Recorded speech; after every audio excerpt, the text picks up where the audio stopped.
वरिष्ठ साहित्यकार, कवि, लेखक एवं रंगमंच कलाकार श्री हिमांशु झा ने छत्तीसगढ़ स्थापना दिवस पर बहुत ही सादगी से अपने विचार रखे, जिसमें मुख्यतः छत्तीसगढ़ निर्माण के पहले जब छत्तीसगढ़ मध्य प्रदेश के अंतर्गत आता था, उस दरमियान छत्तीसगढ़ क्षेत्र का पूरा भूभाग खनिज संपदा, वन संपदा, बिजली का उत्पादक होने के बावजूद भी विकास से कोसों दूर था। इन सभी बातों को उन्होंने बहुत ही अच्छे तरीके से समझाया। तो आप देखिए इन्होंने क्या कहा। नमस्कार, मेरा नाम हिमांशु शेखर झा है।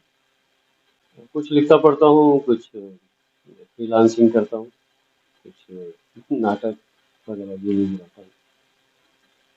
आज मेरे जितने भी सृजनात्मक साथी हैं, सारे लोगों को मैं छत्तीसगढ़ राज्य स्थापना दिवस की अपनी दिली शुभकामनाएं देता हूँ, बधाई देता हूँ। हम सब सौभाग्यशाली हैं कि हम इतने अच्छे प्रदेश में बहुत अच्छे से रहते हैं। हम इस देश में रहते हैं, वो भी हमारे लिए बहुत सौभाग्य की बात है। आप सबको बहुत बधाइयाँ, शुभकामनाएं। साथियों, एक बात जो यहाँ पर कहनी आवश्यक है, हमारा जो राज्य है वो अब बच्चा नहीं रहा, ये युवा हो चुका। 1 नवंबर 2000 सन में जब ये बना था तब तो एकदम शैशवावस्था में था। अपने बड़े भाई के कहने पर हम एक छोटे भाई के रूप में आए थे, तो हमारा जो अस्तित्व था वो छोटे भाई का था। अभी एक युवा व्यक्तित्व का है, और साथ ही साथ एक हम अपने प्रदेश को महतारी भी बोलते हैं, तो इसमें ममत्व भी है, आत्मीयता भी है। मैं छत्तीसगढ़ राज्य के विकास की यात्रा को 2000 सन से और अभी तक मैं लगातार देख रहा हूँ, और इसे देखते हुए मैं ये महसूस करता हूँ कि यहाँ जितना पोटेंशियल है, जितनी ऊर्जा है, जितने संसाधन हैं, उन सब को लेकर बहुत कुछ किया जा सकता है, कुछ किया भी गया है, और इसमें पेस या गति की आवश्यकता है। ऐसी गति जो इससे उस प्रगति तक ले जाए जो हमारी आकांक्षा थी या आकांक्षा है। बस्तर की बात अगर हम कहते हैं तो मुझे लगता है कि बस्तर को लेकर हमारी जो दृष्टि है वो अब बहुत बदल जानी चाहिए। बस्तर अब वैसा बस्तर नहीं रहा जो अबूझ था, जिसे बूझा नहीं गया। आज तो संचार सुविधा, अधोसंरचना, हर क्षेत्र में हम और आगे बढ़ने की पूरी हमें उम्मीद भी, आशा भी। लेकिन साथ ही साथ एक कहीं न कहीं एक सच भी है, एक चेतावनी भी है, और वो ये है कि बस्तर को और आगे हो जाना चाहिए। छत्तीसगढ़ का अगर हम सचमुच में कहें कि छत्तीसगढ़ जिस बेस पर, जिस आधार पर है, उससे बस्तर की बहुत बड़ी है। आप अगर बस्तर के पूरे मैप को देखें और छत्तीसगढ़ के मैप से उसकी तुलना करें हमारे छत्तीसगढ़ की, तो बस्तर इसमें बहुत बड़ा भूभाग है, जहाँ विपुल संसाधन है, खनिज संपदा है, वन संपदा है, क्या क्या नहीं। फिर क्यों हम जल के लिए इंद्रावती को सूखता हुआ देखते हैं, पर्यटन के लिए चित्रकूट गर्मियों में सूख जाता है बूंद बूंद पानी के लिए, जबकि बात बहुत होती है। क्या वजह है कि जैव विविधता का सबसे बड़ा क्षेत्र होने के बावजूद, वर्षा ऋतु वन के सबसे बड़े एशिया के क्षेत्र होने के बावजूद, ऑक्सीजोन सबसे बड़ा होने के बावजूद, कहीं न कहीं हम उसे बचा नहीं पाते।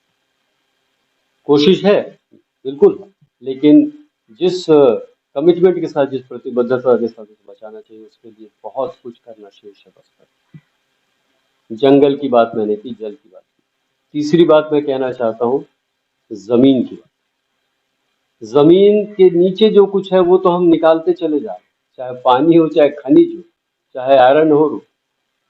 अभी तो प्लांट भी लग गया है यहाँ पर, लेकिन इसके लिए लॉन्ग टर्म प्लान बस्तर के लिए बहुत जरूरी है। छोटे छोटे शॉर्ट टर्म प्लान से नहीं हो। एक सामान्य नागरिक, सामान्य जागरूक व्यक्ति के रूप में मैं बात कहना चाहता हूँ, और बहुत ठोस रूप से कहना चाहता हूँ कि सारी योजनाएं लॉन्ग टर्म प्लान को भी इंगित करें। दीर्घावधि की योजनाओं के साथ बस्तर में भी काम होना चाहिए, क्योंकि आगे चल के संसाधनों की कमी से बहुत सारी चीजें समाप्त हो सकती हैं और यहाँ का आदमी ठगा का ठगा भी रह सकता है। संचार और परिवहन और सारी सुविधाओं में रेलवे बहुत ही इम्पोर्टेंट। क्या वजह है कि इतने सालों के आंदोलन के बाद भी रेल से हम उस तरह से नहीं जुड़े जैसे जुड़ना था? क्या वजह है कि अंतागढ़ में जाके रेल रुक जाती है? क्या वजह है कि यहाँ से सिर्फ लोहा ढोने के लिए, पहाड़ को काट के ले जाने के लिए रेल होती है और हमें थोड़ा सा लॉलीपॉप देती है? या तो आप पूरी तरह से बैरन अलग रखिए या फिर सब कुछ है तो सबको सब कुछ दीजिए। रेलवेज, हेल्थ इशू, स्वास्थ्य संबंधी जो बात है बस्तर में बहुत ही कमजोर है। बहुत सारे बिल्डिंग्स बन जाने से, बहुत सारे अस्पताल के भवन बन जाने से, बहुत सारी ऐसी चीजें हो जाना अच्छा है, होना चाहिए, मेडिकल कॉलेज भी होना चाहिए, सब होना चाहिए। लेकिन जब बीमार वहां पर जाए तो स्वस्थ होकर बाहर आए, न कि उसे रेफर करके विशाखापट्टनम या रायपुर जाए।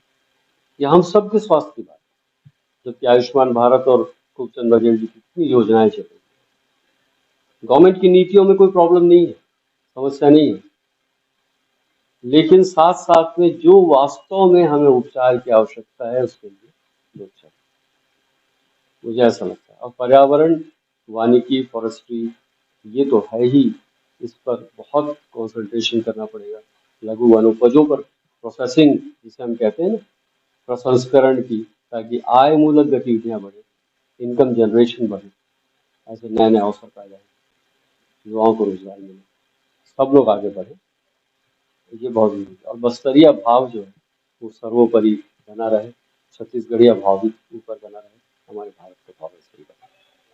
सर, आपने इतनी बात बताई बस्तर के बारे में बात की, लेकिन बस्तर में एक सबसे बड़ी बात जाके बाहरी लोगों को ऐसा लगता है कि बस्तर में नक्सल जैसी समस्या एक नासूर साबित हो रही है, तो आप नक्सल पे कैसे पूछ सकते हैं?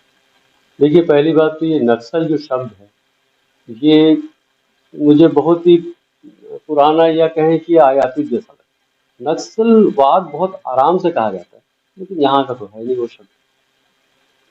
असल में लड़ाई वहां पर है जहां पर जल, जंगल और जमीन की बात, मौलिक अधिकारों की बात होती है। तो उसको लेके कोई भी व्यक्ति, आदिवासी हो चाहे गैर आदिवासी हो, या कोई भी, हम इस तरह से विभाजन नहीं कर सकते। जब अपने अधिकारों की बात कहता है तो वो अधिकार दो तरीके से लिया जा सकता है, जैसा एक मान्यता है पूरी दुनिया में। पहला तो ये कि आप लोकतांत्रिक प्रक्रिया से वो अधिकारों को प्राप्त करें, राजनीतिक रूप से सक्षम हो, चुनाव में जाएं और उसको प्राप्त करें। और दूसरा तरीका जो है वो होता है तथाकथित क्रांति का। क्रांति भी दो तरह से हो सकती है, एक सशस्त्र क्रांति, दूसरी हो सकती है सत्य और अहिंसा पर आधारित एक क्रांति। हमारे गुंडाधुर जैसे लोग रहे जो अंग्रेजों को भगा दिया गया 1910 में। देखिए, हम अगर इसे कहें कि हम सशस्त्र क्रांति से बहुत कुछ प्राप्त कर पाएंगे तो ये इस लोकतांत्रिक व्यवस्था में संभव नहीं। जिसे हम नक्सलिज्म कहते हैं वो दरअसल एक्सट्रीम अतिचारी लेफ्ट विंग काम है, जिसे हम कहते हैं कि अतिचारी वामपंथी विचारधारा ही नहीं, उसको क्रियान्वयन करना।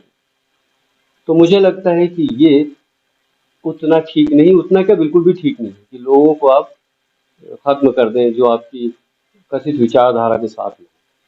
हाँ, अगर आपके भीतर वास्तव में कुछ करने की क्षमता है, आपके साथ उत्पीड़न हुआ है, शोषण हुआ है, तो आप यूनाइट हो, लोगों को यूनाइट करें और उस संवैधानिक ढांचे में, संवैधानिक दायरे में अपनी बात को पुरजोर तरीके से रखें, आंदोलन करें, चाहे जो चाहे वो करें, लेकिन लोगों की किलिंग न करें।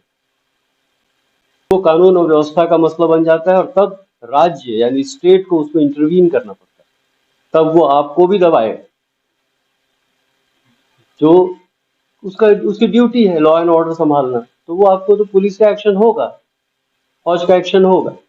तो लेफ्ट विंग एक्सट्रीमिज्म जो है वो, जिसे आप नक्सलिज्म कह रहे हैं, वो मुझे लगता है कि बस्तर के लिए ठीक नहीं है।